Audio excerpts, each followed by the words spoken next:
Have you ever wondered what happens when a company, big or small, hits some serious turbulence? Anything from a minor disagreement in the boardroom to a full-blown crisis? Well, corporate law isn't just some dusty old rulebook. It's more like a toolkit, packed with specific instruments designed to fix very specific problems. Today, we're going to open up that toolkit and see exactly how companies are supposed to navigate through trouble. So here's our game plan. We'll kick things off with simple dispute resolution, then we'll level up to major structural changes like mergers. After that, we'll look at the emergency measures for when things go really wrong. We'll also meet the specialists who are called in for financial emergencies, and then we'll wrap up with the corporate governance playbook, the rules designed to stop these crises from happening in the first place. All right, let's get into it. So, let's ask that big question. What actually happens when a company is in crisis? The thing is, Pakistani corporate law offers a whole spectrum of responses. It's not a one-size-fits-all solution. You've got everything from a gentle nudge to a complete overhaul. The real key, the art of it, is choosing the right tool for the job. And that decision? It depends entirely on how bad the problem really is. Okay, let's start with the first layer of our toolkit. These are the methods for resolving disagreements before they explode into something much bigger. Honestly, these are often the simplest, fastest, and most efficient tools a company has at its disposal. So the first two tools in the box are mediation and arbitration, and it's crucial to know the difference. Think of mediation as the more official path. It's run by the SEPP's own panel, and it's got a strict 90-day clock, usually for cases that are already in the system. Arbitration, on the other hand, is all about flexibility. It's based on a private written agreement between the parties. This means they have way more control and can use it to settle almost any kind of internal fight they're having. All right, we're moving on from just resolving disputes to actually reshaping the company itself. This next set of tools is a big deal. We're talking about arrangements, reconstructions, and mergers, actions that can literally change the corporate DNA of a business. The key term to get your head around here is arrangement. It sounds kind of vague, but it's an incredibly powerful concept in company law. In simple terms, it's any reorganization of a company's share capital. This could be anything from mashing different types of shares together or splitting up existing shares into brand new classes. It's basically the legal engine for a total corporate makeover. Now here's the first magic number you absolutely need to remember, especially if you've got exams coming up: 3/4. For any of these major structural changes to go through, it's not enough to just get a majority of people to vote yes. Those people also have to represent at least 3/4 of the company's value. It's a really high bar, and it's there to make sure that the people with the most skin in the game are the ones making the call. But what about those few shareholders who refuse to sell, who hold out no matter what? Well, the law has a tool for that too, to stop a tiny minority from sinking a great deal. If a takeover gets a massive 9/10 approval, that's an overwhelming majority, then this process kicks in. The buyer gets 60 days to give the holdouts a final notice. Those dissenters then have just 30 days, 1 month, to convince the SECP they have a good reason to object. If they can't, or if their objection is rejected, boom, the deal goes through anyway. It's a powerful way to make sure the will of the vast majority isn't held hostage. Okay, so we've handled disputes and we've restructured the company. But what happens when things are just fundamentally broken?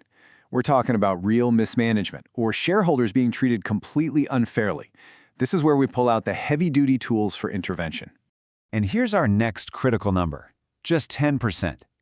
This is the key that unlocks the courthouse doors. If you own at least a 10% stake in the company and you genuinely believe you're being oppressed or your rights are being trampled on, you have the legal right to go to court and ask for help.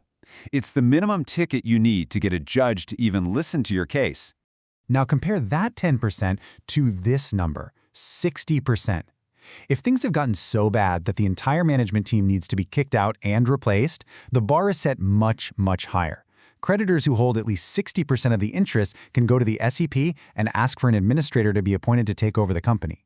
That huge jump from 10% to 60% really shows you how much more serious this step is. This table really puts it all side by side perfectly. Notice the two big differences here. First, the entry ticket. It's just 10% for an oppression claim versus that huge 60% needed to get an administrator. And second, and this is super important, look at who has the final say. Oppression claims, they go to the court. Petitions for an administrator, they go to the SEP. So you have two different problems with two very different thresholds going to two totally different authorities. Sometimes a company's financial problems are so deep and so tangled that it needs a team of specialists. This is where a very specific tool comes into play, the Corporate Restructuring Company, or CRC. You can think of these as the financial surgeons called in to handle the most difficult cases. So what exactly is a CRC? Well, it's a public limited company that gets a special license from the SECP. And its entire business model is basically twofold. First, it buys up bad debt, what the banks call non-performing assets. And second, it takes on the massive challenge of trying to restructure, revive, or, if all else fails, liquidate the struggling companies that are behind all that bad debt. And believe me, their powers are pretty extensive. As you can see here, they can do pretty much everything. They acquire assets, they manage collateral, they can even go out and raise new money to fund a turnaround plan. They can even act like a collection agency for the original banks. CRCs are basically the heavy machinery in the corporate repair shop. So we've spent all this time looking at tools for fixing problems once they happen, but what about preventing them in the first place? That's where our final section comes in. I want you to think of the Code of Corporate Governance as preventative medicine. It's the playbook that helps healthy companies stay healthy. You know, a cornerstone of good governance is the board of directors, and this chart shows the mandatory balance for any listed company. The key ratios to remember are these. At least 1/3 of the directors must be independent to make sure there's objectivity, and no more than 1/3 can be executive directors to stop management from having too much control. And, crucially, every single board has to have at least one female director. This is all about promoting diversity in the decision-making process.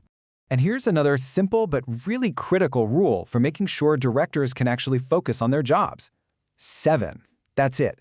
A single person cannot be a director on more than 7 listed company boards at the same time. This is just a practical rule to stop people from being stretched too thin and to help avoid potential conflicts of interest. Good governance isn't just about who is on the board. It's also about making sure they're competent.